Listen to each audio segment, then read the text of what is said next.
हम लोग कुछ और टर्मिनोलॉजी सीखते हैं। काफ़ी इंटरेस्टिंग टर्मिनोलॉजीज आज हम लोग यहाँ पे देखने वाले। तो बच्चों, सबसे पहले आज जो हम न्यू एक टर्मिनोलॉजी सीखने वाले हैं that will B of what, goodwill. ठीक है। अब आप में से कई लोग होंगे, आई थिंक सो, जिन्होंने गुडविल के बारे में सोचा होगा या सुना होगा कहीं तो भी।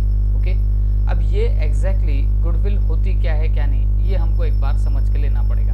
ओके, अब बच्चों, गुडविल को वैसा देखा जाए तो बोला जाता है मनी वैल्यू ऑफ रेपुटेशन। ठीक है, गुडविल नाम से ही समझ रहा होगा आपको, गुडविल। ठीक है, तो एग्जैक्टली गुडविल क्या होती है बच्चों? तो देखो, एक मैं नॉर्मल से एग्जांपल से आपको मैं समझाता हूँ कि what is the meaning of goodwill. ठीक है, आप सुन के लेना मेरी बात। अब मेरे को एक बात बताओ, मैं आपको नॉर्मली बोलूँ कि यार मेरे को शूज लेने, ओके, मैं जस्ट आपसे एक इनफॉर्मल डिस्कशन कर रहा हूँ, ऐसे समझ के चलिए। ठीक है, इनफॉर्मल अपना डिस्कशन चल रहा है और मैं आपको पूछ रहा हूँ, यार मैं देख अडानी आदमी, मेरे को कुछ ब्रांड वैंड कुछ समझ में नहीं आते, तो आप मुझे बताना कि मैं अभी शूज लेना चाह रहा हूँ तो मैं कौन से शूज परचेज करूँ। तो मैंने आपसे बस एक जस्ट क्वेश्चनिंग की है, इनफॉर्मल अपना डिस्कशन चल रहा है। तो आपने बोला सर आपको कुछ नहीं समझता ना, तो हमारी बात सुनो। मैं बोला ठीक है। तो आप बोलते हो सर आप क्या करो, कोई आप में से एक बोलता है सर बाटा के शूज ले लो, मैं बोलता हूँ ठीक है। कोई बोलता है वुडलैंड के ले लो, ओके, कोई रिबॉक वगैरह वगैरह। अब वो डिफाइंड नहीं ना, मेरे को स्पोर्ट शूज चाहिए या फॉर्मल शूज चाहिए। तो आपके मन में जो ब्रांड आ रहा है वो बस आप मेरे को बोल रहे हो।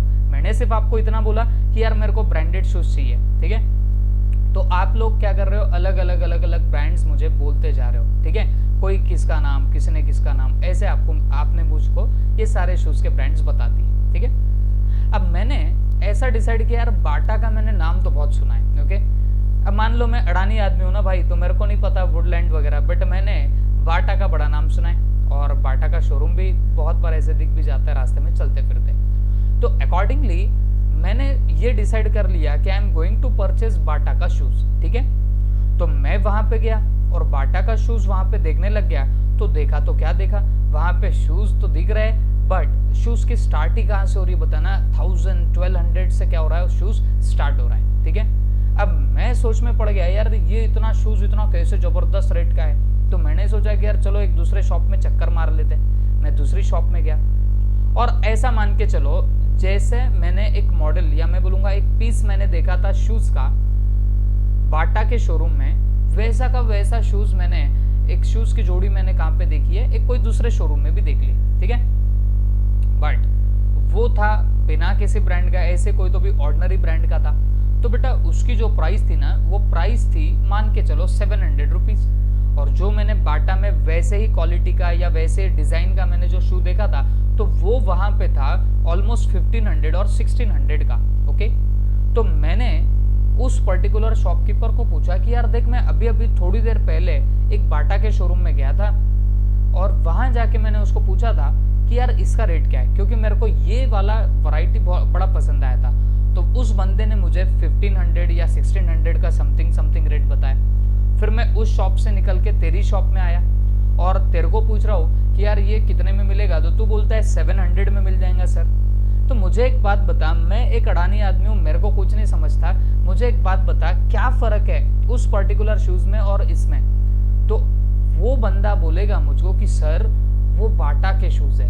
ओके, तो जो बाटा के शूज होते हैं ना, तो नॉर्मली उसकी प्राइस जो है वो ज्यादा होती है। तो मैंने बोला क्यों, वो ज्यादा टिकते हैं? तो बंदे ने बोला साहब देखो, टिकने की एक बात पूछ ही रहे हो, तो वो शूज हुए क्या ये शूज हुए क्या, दोनों टिकते तो सेम ही है। ये भी शूज उतने ही टिकेंगे, वो भी उतने ही टिकेंगे, बट क्योंकि उस पर टैग है बाटा का। ओके, अब बाटा का टैग है तो फिर डेफिनेटली क्या है बताना, उसके वो नाम की वजह से क्या होता है, वो शूज ज्यादा के रेट में बिकता है। मैं पूछता हूँ यार वो लोग परचेस करते क्या बाटा के शूज, तो वो बोलता है साहब उसके नाम से लोग क्या करते, परचेस करते। ओके, तो बच्चों इसमें ये पूरे एग्जाम्पल में आपको एक चीज समझ में आई होगी, जो मैं एक नॉर्मल से शॉप में जाके उसी वैरायटी का उसी डिजाइन का कोई एक शूज परचेस कर लूं, तो मुझे वहां पे उसकी प्राइस कितनी मिल रही है बताना, 700 में मिल रही है। और जब मैं वही वैरायटी का शूज अगर बाटा में देख रहा हूं तो मेरे को 1500 के चार्जेस लग रहे हैं। तो इसका मतलब आपको सिंपली समझ में आ रहा होगा, ये जो बाटा है ना बच्चों, तो बाटा की अपनी गुडविल है। अरे बात समझे कि नहीं समझे, बाटा की अपनी क्या है बताना, गुडविल। तो बच्चों गुडविल एग्जैक्टली क्या होती है? तो गुडविल एक ऐसी आपकी कैपेसिटी होती है जिससे आप नॉर्मल बिजनेसमैन से ज्यादा अर्न कर सकते हो। ओके, क्या बोल रहा हूं मैं आपको? गुडविल आपकी ऐसी एक असेट है या ऐसी प्रॉपर्टी है जो आपको एक कैपेसिटी देगी कि आप नॉर्मली उस इंडस्ट्री में जो लोग होंगे उससे ज्यादा आप पैसे अर्न कर सको। ओके, तो ये जो आपकी कैपेसिटी है that will be called as what? Your goodwill. अब जैसे बाटा, अब मैंने आपको बोला बाटा का अगर शू होगा और अगर दूसरे किसी नॉन ब्रांडेड शूज भी अगर मैं सामने रख दूं तो वो डिजाइन में वैरायटी में सेम होंगे, लेकिन बाटा का टैग लगा तो आप ऐसा पकड़ के चलो उसका रेट बढ़ जाएगा, और अगर बाटा नहीं है तो रेट उतना हाई नहीं जाएगा। ओके, तो आपको एक बात समझ में आ गई, ये बाटा की गुडविल ही तो है, उसका नाम ही इतना रेप्यूटेड है, उसने अपनी रेपुटेशन इतनी अर्न की है कि बाटा क्या कर सकता है बताना? अगर कभी शूज बेचने निकले तो नॉर्मल लोगों से ज्यादा प्रॉफिट अर्न कर पाएगा। This is nothing but the goodwill. Okay, इसको अगर एक टर्म में अगर आपको बोलो तो भाई money value of reputation of the business. Business ने over the period of time जो रेपुटेशन अर्न की है ना, that will be called as goodwill. उसकी अगर मनी वैल्यू की बात करेंगे तो उसको बोलेंगे गुडविल। अब ऐसे में गुडविल के बहुत सारे एग्जांपल दे सकता हूँ। अरे कितने भी ब्रांड्स है रे बच्चों। अब जैसे मान लो नॉर्मली आपको लैपटॉप लेना है, अभी क्या है आपको पता है सब online classes and all, teacher भी ऑनलाइन, बच्चे भी ऑनलाइन। ओके, मतलब सब आप ऐसा पकड़ के चलो सब लैपटॉप्स वगैरह वगैरह से होते हैं। ठीक है, अब मान के चलो आपको एक लैपटॉप लेना है। ठीक है, अब आपको एक लैपटॉप लेना है। अब मैं मेरी बात करता हूँ, मेरे को अब देखो ये जो मैं जिससे वीडियो बना रहा हूँ ना, ये जो वीडियो देख रहे हो आप ऐसे लैपटॉप का वीडियो देख रहे हो जो स्क्रीन टच लैपटॉप नहीं है। ओके, तो मेरे को अभी क्या रिक्वायरमेंट है कि यार मुझे स्क्रीन टच लैपटॉप चाहिए, तो मैंने सोचा यार स्क्रीन टच लैपटॉप आ गया तो मैं इधर ही बैठे बैठे आपको इस पे भी क्या करके बताऊंगा, आपको प्रॉब्लम सॉल्व करके बताऊंगा। तो मेरी रिक्वायरमेंट थी, अभी अभी की बात है, तो अब मैंने सोचा कि यार चलो स्क्रीन टच का लैपटॉप मंगाया जाए।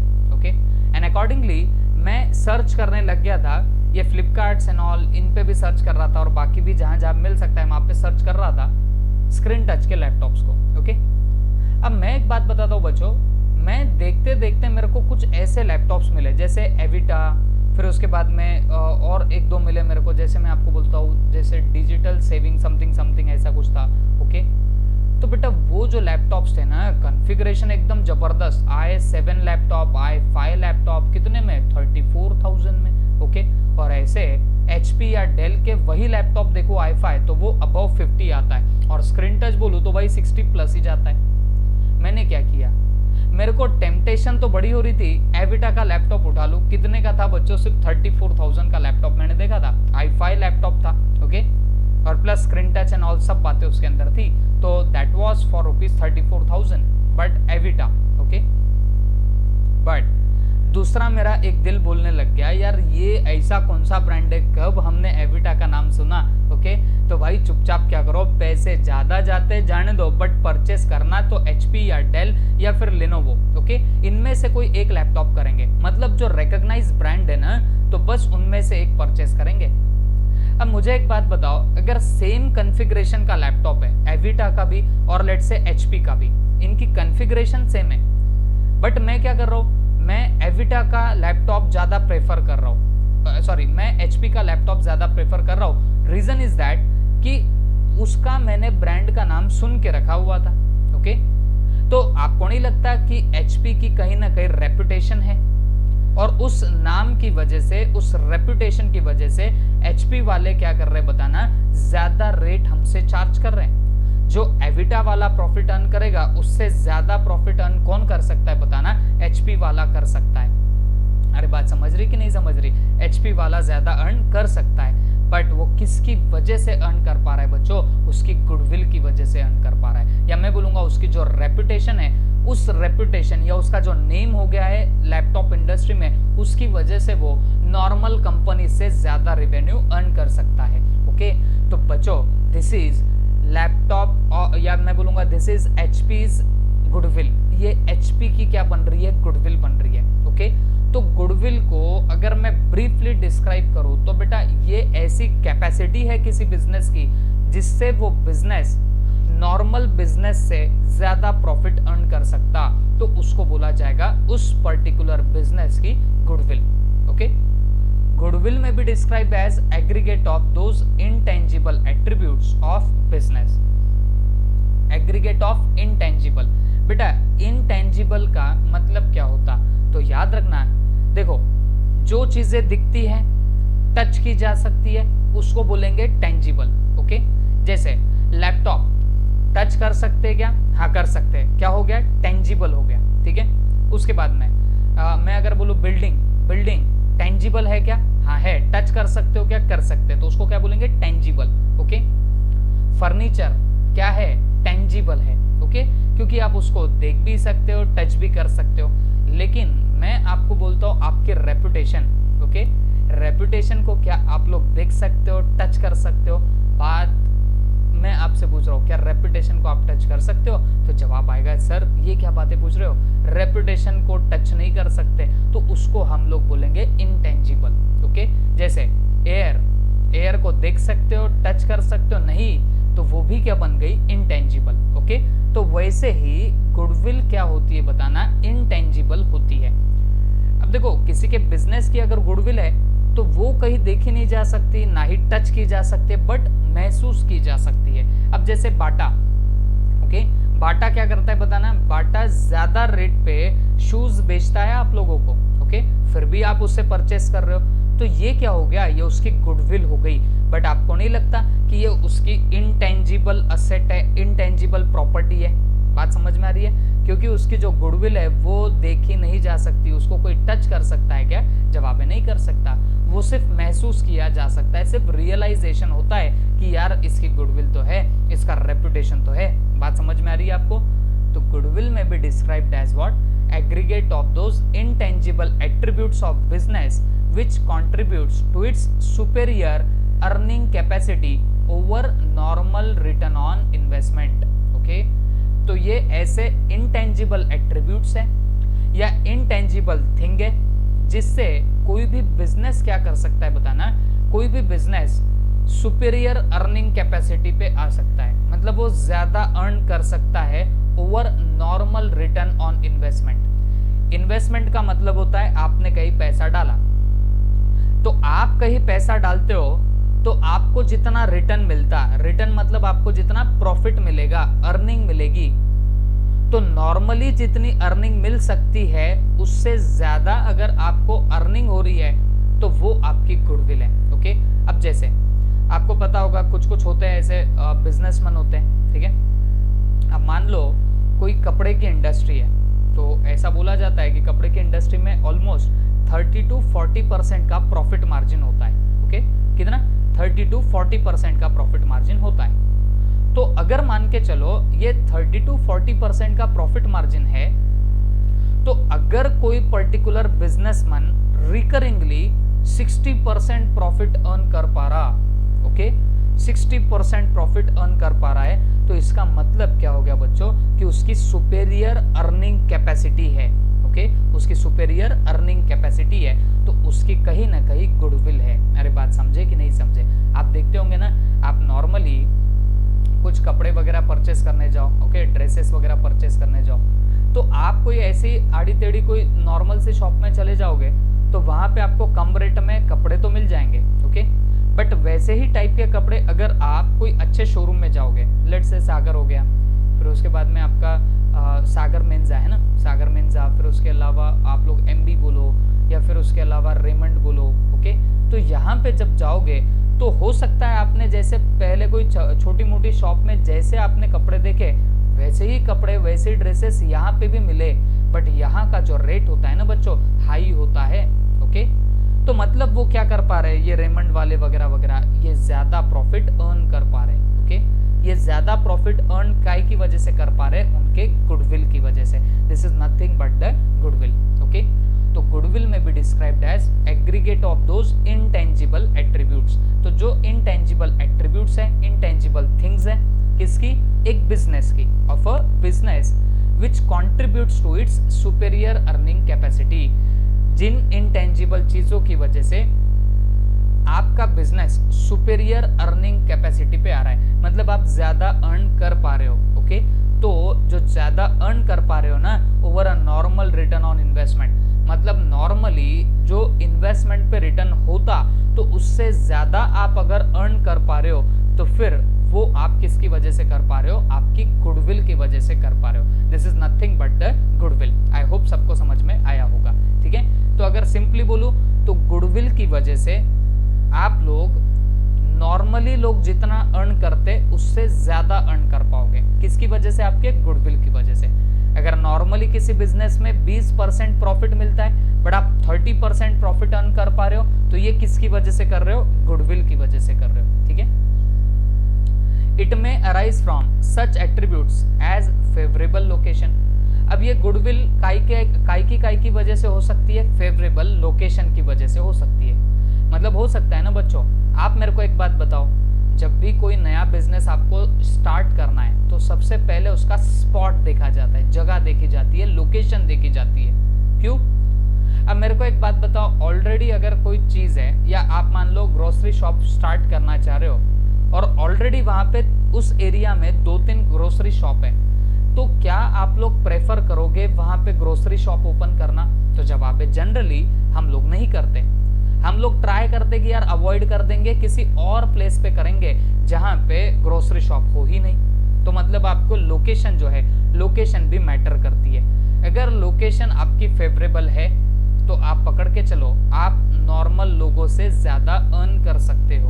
ओके, मतलब आपकी फिर गुडविल जनरेट हो सकती है। या फिर ability and skill of its employees and management, हो सकता है एम्प्लॉइज की स्किल है, मैनेजमेंट अच्छा है, तो उसकी वजह से भी हो सकता है कि आपकी गुडविल अराइज हो सकती है। फिर quality of its product and services, हो सकता है कि quality of product and services है, जैसे हमने बाटा का एग्जांपल देखा। अब बेटा उसका नाम तो डेफिनेटली है बट क्वालिटी भी तो होती है ना, तो ये quality of product and services से भी गुडविल जनरेट हो सकती है। आगे कस्टमर सेटिस्फैक्शन। ओके, अब आपको भी पता है जैसे HP के लैपटॉप्स रहेंगे तो कस्टमर सेटिस्फैक्शन कैसे होगा कि भाई कल चल के अगर कुछ प्रॉब्लम हो भी जाती है ओके लैपटॉप में, तो उसके सर्विस सेंटर अवेलेबल होते हैं, डेल के भी अवेलेबल होंगे, तो उससे क्या होता है? कस्टमर सेटिस्फैक्शन होता है। तो इन चीज़ों की वजह से, मतलब जैसे फेवरेबल लोकेशन है, आपकी एबिलिटी और स्किल अच्छी है एम्प्लॉइज की, या क्वालिटी आपके प्रोडक्ट की अच्छी है, या कस्टमर का सेटिस्फैक्शन हो रहा आपकी चीज़ों से, तो फिर आपकी गुडविल जनरेट हो सकती है। अरे बात समझे कि नहीं समझे? फिर जब आपकी गुडविल जनरेट होगी तो आप क्या कर पाओगे? नॉर्मल लोगों से ज़्यादा अर्न कर पाओगे। अरे बात समझे कि नहीं समझे? ओके, तो लास्ट में उसने इसको और बोला है, goodwill is the reputation of business expressed in terms of what? Money. तो गुडविल एग्जैक्टली क्या है बताना? रेपुटेशन ऑफ बिजनेस है जो मनी के टर्म्स में बताई गई है। ठीक है, और एक चीज याद रखना, goodwill is an intangible asset. तो बच्चों एक चीज याद रखना, there are actually two types of asset. कौन से? 2 टाइप्स की असेट होती है, एक होती है टेंजिबल असेट और दूसरी होती है इंटेंजिबल असेट। अब टेंजिबल असेट क्या होती है? तो बच्चों जो असेट आपको दिखाई दे that will be called as your tangible asset. और इंटेंजिबल असेट किसको बोला जाता? जो असेट आपको दिखाई नहीं देती उसको बोलेंगे इंटेंजिबल असेट। अब मान के चलो मैं आपको कुछ एग्जांपल देता हूँ टेंजिबल असेट की। बिल्डिंग क्या है? टेंजिबल असेट है। उसके बाद में लैपटॉप, कंप्यूटर क्या है? टेंजिबल असेट्स है। ओके, उसके अलावा हम लोग और भी अगर देखें, व्हीकल मतलब आपकी गाड़ी घोड़ा कुछ आपके पास में है, क्या है? टेंजिबल असेट है। बट इनटेंजिबल असेट किसको बोलेंगे? ऐसी असेट जिसको आप टच नहीं कर सकते, देख नहीं सकते, सिर्फ इसको रियलाइज कर सकते हैं, महसूस कर सकते हैं, ऐसी असेट को आप लोग इंटेंजिबल असेट बोलोगे। जैसे लेट्स से आपकी रेपुटेशन अच्छी हो गई, ओके, या मैं आपको आपकी लैंग्वेज में समझाता हूँ, आपका इंटेलिजेंस, ओके, आपके इंटेलिजेंस को मैं टच कर सकता हूँ क्या? जवाब है नहीं। ये क्या बात हुई? बेतुकी बात है। इंटेलिजेंस को कोई देख सकता या टच कर सकता क्या? नहीं, ये सिर्फ रियलाइज हो सकता है। ओके, आप अभी जैसे आपने टेस्ट दिए, ओके, और अभी हाल फिलहाल में आपके सबके 10th के भी मार्क्स आए, तो सबके एकदम जबरदस्त मार्क है, प्लस आपने अभी जो टेस्ट दी है उसमें भी काफी अच्छी परफॉर्मेंस करी है, तो इससे आपका इंटेलिजेंस दिख के आ रहा है। आप बोलेंगे सर दिख के आ रहा तो टेंजिबल बोलोगे क्या? बेटा वो महसूस हो रहा है, ये बात समझ के लेना। क्या मुझे सचमुच में आपका इंटेलिजेंस दिख रहा है क्या, आंखों से दिख रहा है क्या? जवाब है नहीं, ये महसूस हो रहा है। ओके, रियलाइज हो रहा है कि आप बच्चे लोग इंटेलिजेंट हो। तो ये आपकी इंटेलिजेंस जो है ना, ये आपकी इंटेंजिबल असेट है। वैसे ही किसी बिजनेस के लिए नॉर्मल से ज्यादा प्रॉफिट अर्न कर पाना, उसकी कैपेसिटी अगर बिजनेस के पास होगी तो उसकी ये इंटेंजिबल असेट है, उसकी ये गुडविल होगी। ओके, तो this is nothing but the goodwill. Okay, तो गुडविल क्या है बच्चों, इन शॉर्ट बोलूं तो आप लगा तो एग्जांपल्स यहाँ पे नोट कर सकते हो। Whenever you are writing your notes, तो आप नोट्स में ये सब बातें लिख सकते हो। देखो मेन चीजें आपको क्या याद रखनी है, यहाँ 3 ही पॉइंट आपको याद रखना है। पहली बात तो ये 2 पॉइंट जो इन्होंने बुलेट्स में दिए है, और मैं आपको एक और पॉइंट बताता हूँ जो आपको अगर कभी आगे लिखने की जरूरत पड़े तो आप वो पॉइंट भी लिख सकते हो। Okay, these are intangible attributes which contribute to superior earning capacity over normal return on investment. Return on investment का मतलब क्या है? लेट्स से मैंने 1 लाख रुपीज बिजनेस में लगाया उसको स्टार्ट करने के लिए, तो मैं अगर 1 लाख रुपीज लगाऊं तो मुझे कितना रिटर्न मिलेगा, मुझे कितना प्रॉफिट मिलेगा, उसको बोलते हैं रिटर्न ऑन इन्वेस्टमेंट। अगर 20% प्रॉफिट मिल रहा है, 1 लाख रुपया मैं बिजनेस में लगाऊं तो 20% मुझे प्रॉफिट मिल सकता है, तो इसका मतलब रिटर्न ऑन इन्वेस्टमेंट कितना है बताना, 20,000 का है।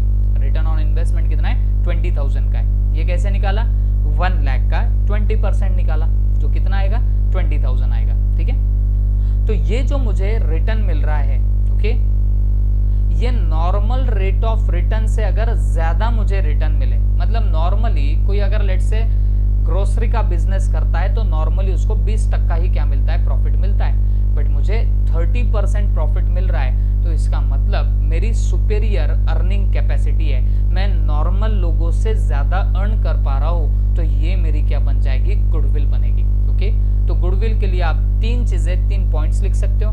पहली बात तो कि ये इंटेंजिबल असेट है, सबसे पहली बात, it is intangible asset. Second thing, it is reputation of business express in terms of money. ये आपके बिजनेस के रेपुटेशन है जिसको मनी के टर्म्स में बताया जा रहा है। ओके, जैसे बाटा हो गया, फिर और जो आपके वेरियस ब्रांड्स है, इनकी रेपुटेशन तो है बच्चों, जिसकी वजह से ये नॉर्मल से ज्यादा अर्न कर पा रहे। ओके, तो ये reputation of business express in terms of what, money है। ठीक है, ये 2 point. And third point is that इसमें कहीं ना कहीं आपकी superior earning capacity over normal return on investment होती है। गुडविल की वजह से आप लोग क्या कर रहे हो, आपकी अर्निंग कैपेसिटी सुपेरियर हो जाती है, नॉर्मल से ऊपर आपकी अर्निंग कैपेसिटी होगी। ओके, तो नॉर्मल रिटर्न ऑफ इन्वेस्टमेंट से अगर आपकी सुपेरियर अर्निंग कैपेसिटी होगी तो फिर ये भी आपकी क्या बन रही है, गुडविल बन रही है। ओके, तो जब आप नोटबुक में लिखोगे तो 3 पॉइंट लिखना, सुपेरियर अर्निंग कैपेसिटी, आप मतलब ज्यादा अर्न कर सकते हो, दूसरा रेपुटेशन ऑफ बिजनेस है, और तीसरा इंटेंजिबल असेट है। इंटेंजिबल बोले तो जिसको टच नहीं कर सकते, ओके, तो उसको बोलते हैं इंटेंजिबल असेट। आई होप आपके दिमाग में क्या होगा। ठीक है, उसके बाद प्रॉफिट और लॉस। अब बेटा ये तो वैसे तो आपको सबको समझता, बट फिर भी इसकी बुक की डेफिनेशन देख लेते। प्रॉफिट कब बोलेंगे मेरे को बताओ। अगर आपने कोई चीज 1000 में परचेस करी और उसको 1500 में बेच रहे हो, सेल कर रहे हो 1500 में, तो मैं पूछूं बेटा कितने का प्रॉफिट हुआ, तो आप बोलेंगे सर 500 का प्रॉफिट हुआ। तो इसका मतलब हुआ जितने में आपने परचेस किया, मतलब जो कॉस्ट प्राइस है उससे ऊपर अगर आप सेल कर रहे हो, आपकी सेल प्राइस उससे ज्यादा होगी तो उसको बोला जाएगा प्रॉफिट। ठीक है, तो देखो, when the selling price of goods is more than the cost price, it is a profit. तो जब आपके कॉस्ट प्राइस से ज्यादा है आपका selling price, then it will be yours what, profit. तो बात बहुत सीधी है। तो अगर मैं कोई 100 की चीज या 1000 की चीज अगर मैं 1500 में बेचूं, तो ये 500 का जो होगा that will be my what, profit, that will be called as my profit. Okay, I hope सबके दिमाग में क्या होगा। Profit increases the capital of the business. Okay, अब देखो नॉर्मली क्या होता है, जितना भी आपने प्रॉफिट अर्न किया ना, तो उसको आप क्योंकि बिजनेस में ही लगा देते हो, है ना। मेरे जितना भी मैं प्रॉफिट अर्न करूंगा तो वो बिजनेस में ही रुक जाता है या अटका रहता है, तो इससे हमेशा आपकी कैपिटल बढ़ती है, ठीक है। तो ये हमेशा आप लोग याद रखना। आगे एक चैप्टर आएगा आपको फाइनल अकाउंट्स का, तब उसकी जब ट्रीटमेंट आएगी तब आपको और भी समझेगा, बट फिलहाल याद रखना प्रॉफिट किसको बोलते हैं। हमने जितने कॉस्ट में परचेस किया उससे ज्यादा अगर हमारी सेलिंग प्राइस होगी then we are at what profit, तो हम लोग प्रॉफिट अर्न कर रहे हैं, ठीक है। उसके बाद देखो जैसे एग्जांपल दिया है, if goods are sold for 50,000 and all expenses during the period amounted to 30,000 then the profit is 20,000। मतलब हम लोगों ने कुछ गुड्स सेल कर दिए कितने में, 50,000 में, और हमारे जितने भी एक्सपेंसेस हुए वो इन टोटलिटी हुए कितने, 30,000, तो हमें क्या हुआ बताना, 20,000 का प्रॉफिट हुआ। ओके, बात सीधी है।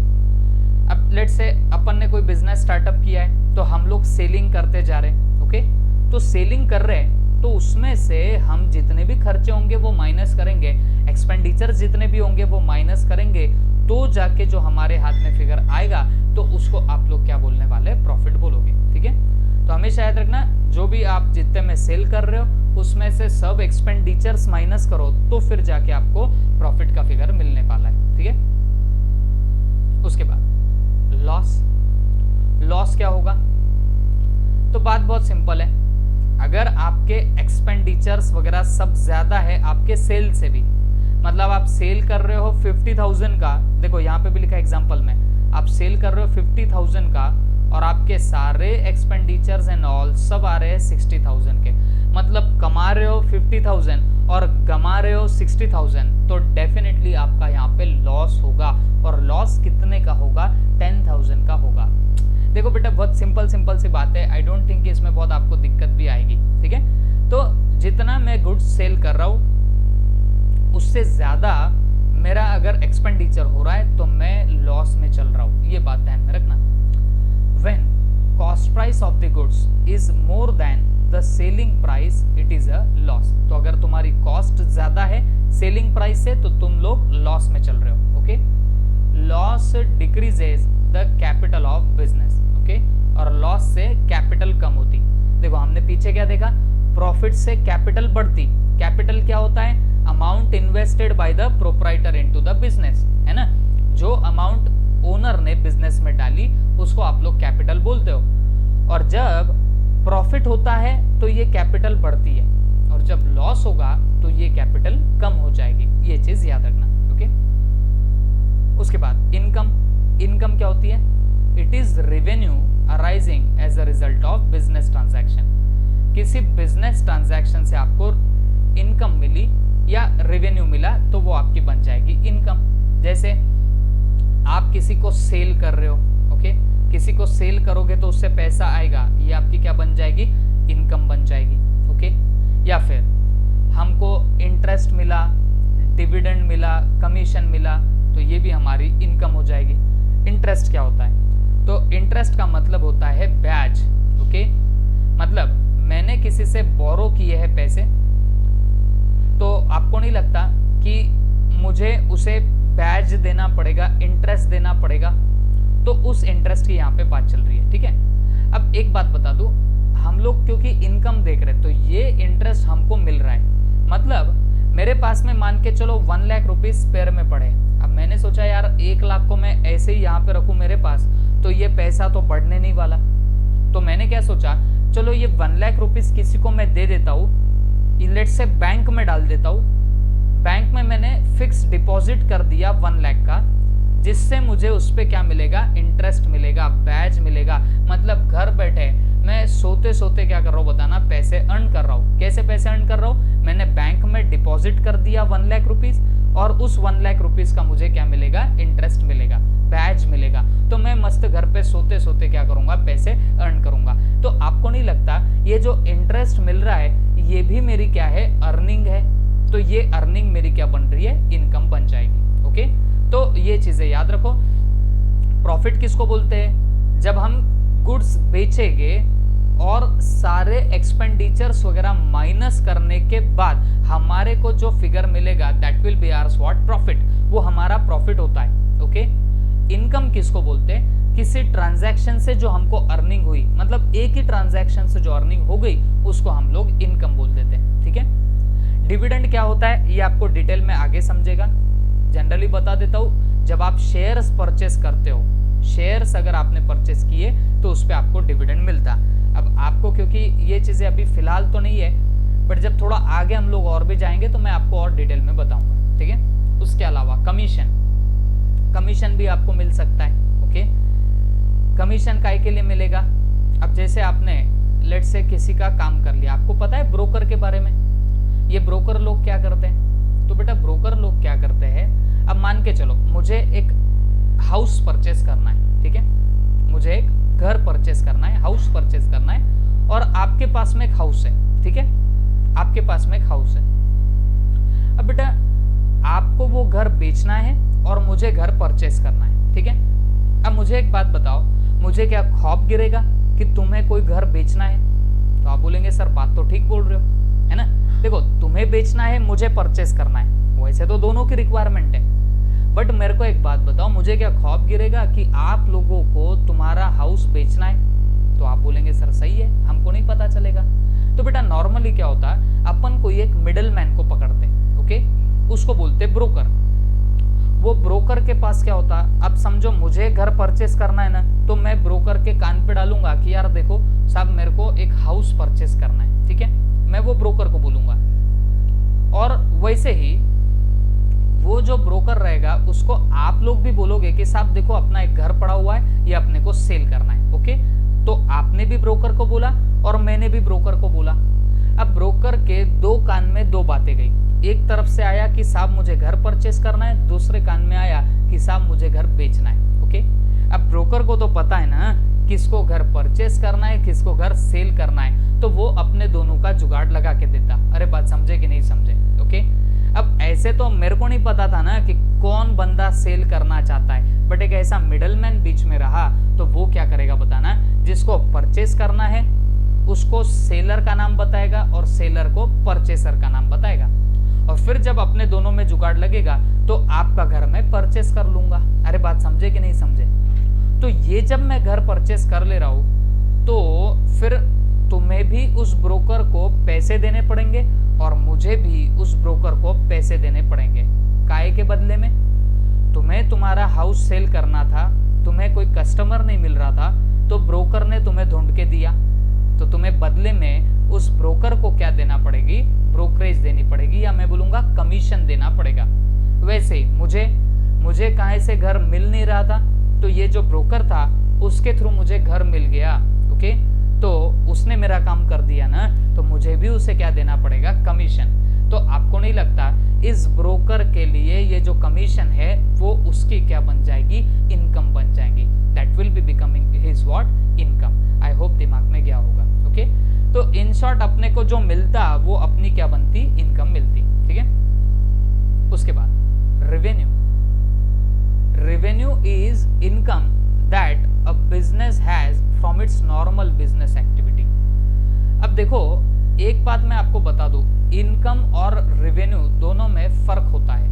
ओके, अब वैसा पैरेलल्स में, कॉमन पैरेलल्स में अपन इनकम और रेवेन्यू वैसे तो सेम ही पकड़ते हैं, बट एग्जैक्ट अगर इनके नॉमेनक्लेचर्स देखेंगे, इनकी टर्मिनोलॉजी सीखेंगे तो दोनों में फर्क होता है। ओके, क्या फर्क होता है सुन के लेना मेरी बात। अब मान के चलो आप लोग ग्रोसरी शॉप वाले हो, ठीक है, तो आपके पास में ग्रोसरी आइटम्स है, तो आप लोग वो जो ग्रोसरी आइटम सेल करके, ग्रोसरी आइटम बेच के जो पैसा कमा रहे हो वो आपका रेवेन्यू हुआ।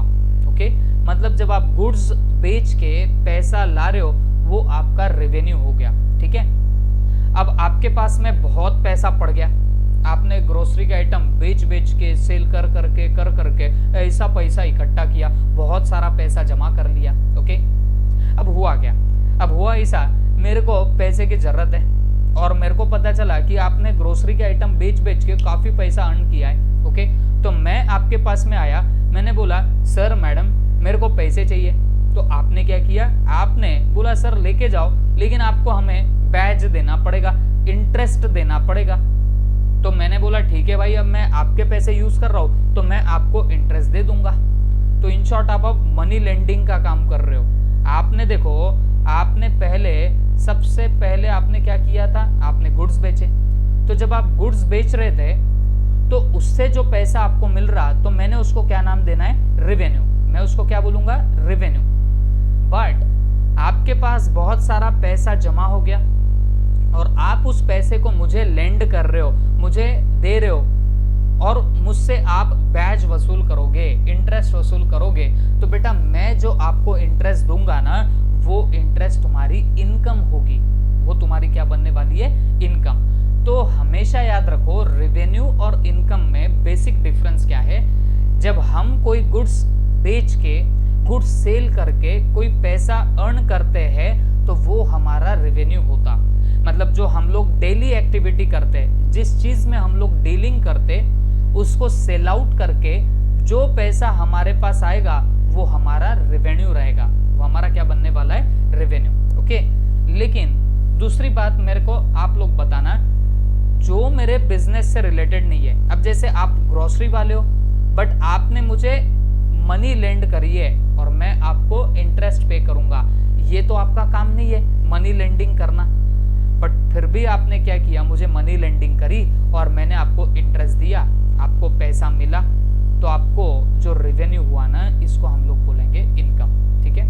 तो दोनों में फर्क क्या है, अगर गुड्स से रिलेटेड जिस चीज में हम लोग डील करते हैं उस चीज को बेच के पैसा आता तो उसको रेवेन्यू बोलना, और अदर देन हमारे गुड्स बेचने के अलावा किसी और सोर्स से हमारे पास पैसा है, कुछ और सोर्स से हमारे पास में अर्निंग होने लग जाए तो उसको आप लोग इनकम बोलोगे।